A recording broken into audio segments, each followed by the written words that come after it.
So what I did was the thing I try not to do ever, is I was in the store and I saw plants and I bought some and I bought some more, and I think I bought 3 rounds of them. So now I never had anything planted here. Now I'm gonna have to plant something here because I bought a whole bunch of cheap asparagus crowns. It's like $3.50. These packs had 3, the other packs had 4. I think I bought 50 or 60. So looks like we're getting a new asparagus bed. Also got some I don't remember what else I got. Yeah, I got dahlias and other stuff, and ranunculus I'm gonna plant on the end of it as well. That gives me another excuse to plant here as well. So I'm gonna get in the bed and kind of show you what we've been doing.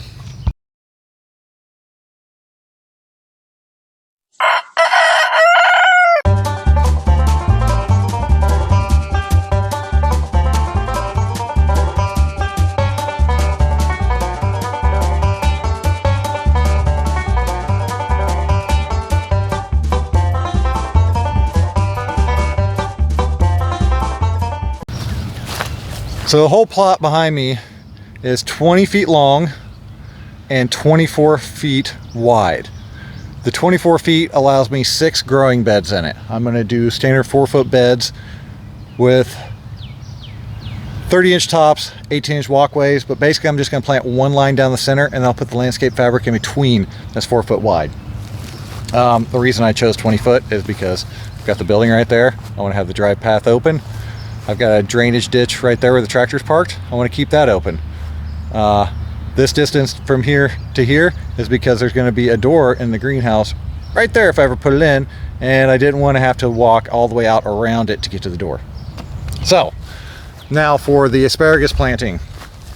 So this first trench here, I dug this by hand just because I didn't want to get the tractors out and put implements and change the Wonder Bar out. Bad idea, pain in the butt. I spent 45 minutes or so digging this trench. It's roughly, I don't know, a hand width wide and about a hand and a half deep. So I was looking at about 6 to 12-ish inches. I'm close. That should work out great. I also came back through with my wonderful starting mix. Morgan County Dairy Dew 101, best stuff in the world for starting off your starts. Poured one bag in the bottom of the hole. That way I can kind of make a mound to put the crowns on.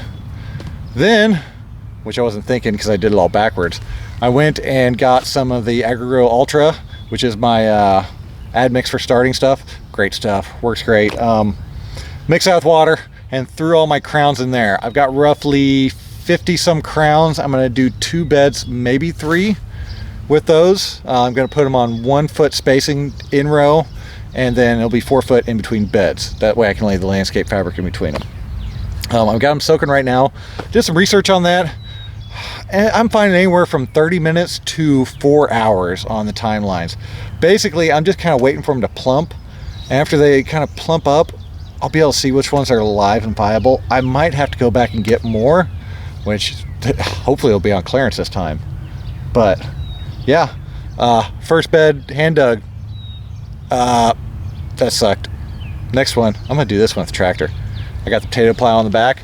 I'm gonna do the same thing. I'm gonna go a little bit deeper on it this time, and yeah, make a trench with this baby, and probably do 2 of them, get them opened up and get them ready. And then with the other stuff, I'm gonna have to kind of look into the planting depth because I don't want to make a trench too deep and have to overly backfill.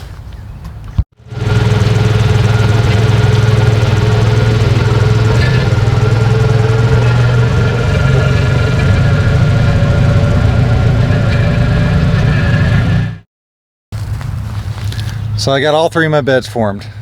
Well, I will tell you, they're not as pretty as the one I dug by hand. That was sure a lot easier and a lot quicker. I mean, if you got the tools, you might as well use them. Let me turn you around. Okay, so here's my first set of holes. Nice hand dug trench, nice sides on it. This one, middle buster, potato plow, whatever you want to call it. Nice, bumpy, rocky, or not rocky, clumpy, but it's in the ground. Same thing here. So now I'm just gonna go through sharpshooter, kind of clean out the center just a little bit.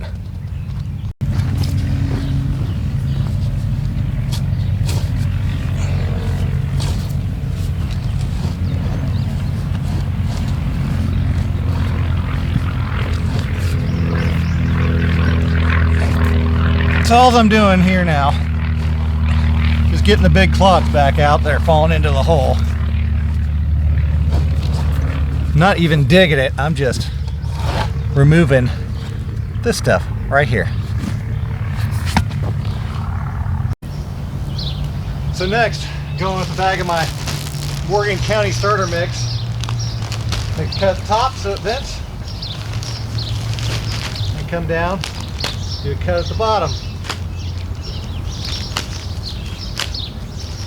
I got a nice little hole so I can walk her along and drain it into my trench as I go.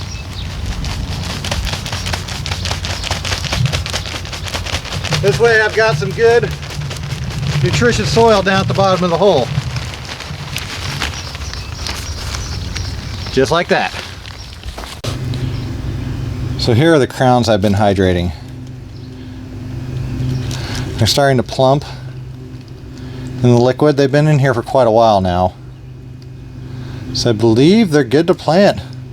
Now when I plant them, I'm going to spread them out so their wings go out all over the place and place them directly in the ground. I also got a couple rhubarbs in here. That's the other thing I was trying to think of. I think I'm going to go get a couple more because I really like to have a full row of rhubarb, but we'll see.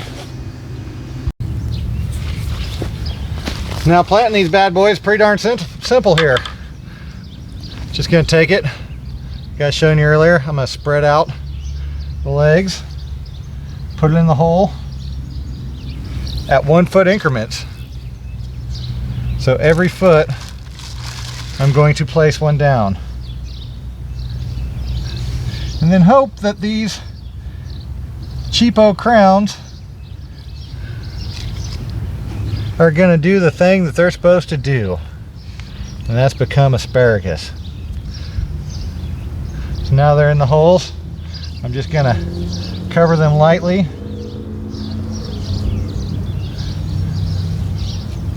Just like so. And then we'll go back through and put some fertilizer down.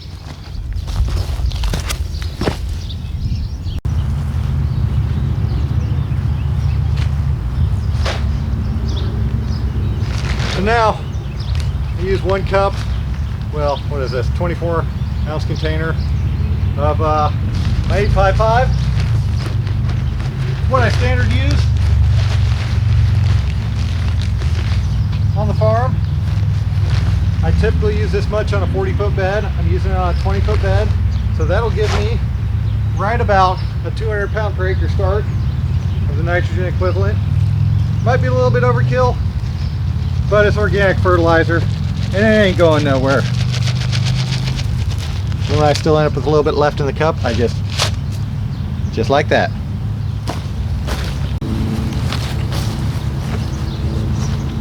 Now comes the fun part. On the one I did by hand, I'm going to put it back by hand. So I'm just going to go along, scoop the dirt back in the hole, and do that all the way down the row until I have it completely filled back up. Which, it'll be a lot easier to do this other one with the tractor. I'll flip the discs back in, the hillers, and push everything back in the hole that way. But since I did this one this way, I'm gonna finish it off this way. Might as well. So now we're gonna bury these the easy way. I've got my hillers on my Wonder Bar toolbar attachment. Got this bar set up specifically for, I need another one of these, for ripping, middle busting, potato plowing, and then hilling. I need to do another video on this because it's super important how you set this thing up to make it super usable. But now I'm gonna turn around, hill in those beds real quick.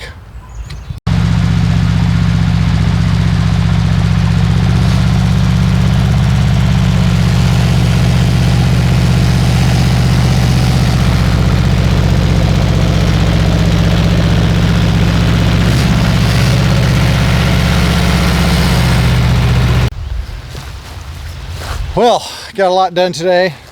It's been really hot and calm. We went from windy and cold to hot and calm literally in like 2 days. But got 3 beds of asparagus in and a bed of rhubarb, and the other 2 are going to go into flowers. So I'll deal with that here later. But hope y'all liked what you saw today. Thought it was useful. If you did, don't forget to like and subscribe. Also, head over to arkenbergfarms.com. Scroll down to the bottom, digital tools and training. Bunch of cool stuff down there. You have to go and check it out. So thank y'all. Have a good day.